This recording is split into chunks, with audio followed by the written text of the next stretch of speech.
ভারতীয় উপমহাদেশে ভারত, চীন, রাশিয়ার বিপরীতে আমেরিকাকে টেনে আনা ডক্টর ইউনূসের ভয়ঙ্কর ভুল হবে বলে মন্তব্য করেছেন চিন্তাবিদ ফরহাদ মজহার। মঙ্গলবার এক আলোচনায় তিনি বলেন, যুক্তরাষ্ট্রের সঙ্গে অন্তর্বর্তী সরকার যেসব চুক্তি করেছে সেসব প্রকাশ করতে হবে। আরও জানাচ্ছেন মোহাইমিনুল খান অপু। ফ্যাসিস্ট রাষ্ট্র ব্যবস্থা ও নির্বাচন বিষয়ক এই আলোচনা সভা, এতে যোগ দেন রাজনীতিবিদ ও বিশ্লেষক সহ বিভিন্ন শ্রেণী পেশার মানুষ। এ সময় ভারতের সমালোচনা করেন তারা।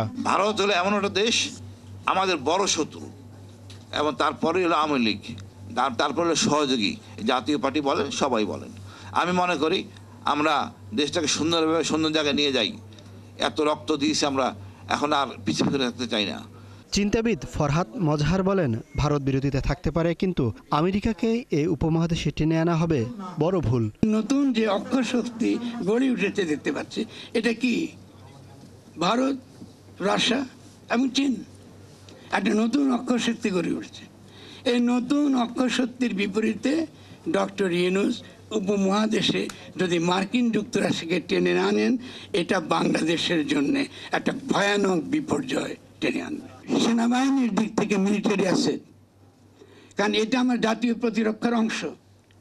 আপনি সে সেনাবাহিনীর সঙ্গে কোনো কথা না বলে, জাতীয় নিরাপত্তার প্রশ্নকে কোনো প্রকার না তুলে আপনি একটা বিদেশি কোম্পানির কাছে পোর্ট তুলে দিচ্ছেন। রোহিঙ্গারা ও মিয়ানমার বাংলাদেশের জন্য বড় বিপদ বলেও সরকারকে সতর্ক করেন তিনি। আপনাকে অনেক বড় বিপদ আপনার সামনে, এই বিপদের একটা নাম হলো রোহিঙ্গা, মায়ানমার বিপদ আপনার সামনে।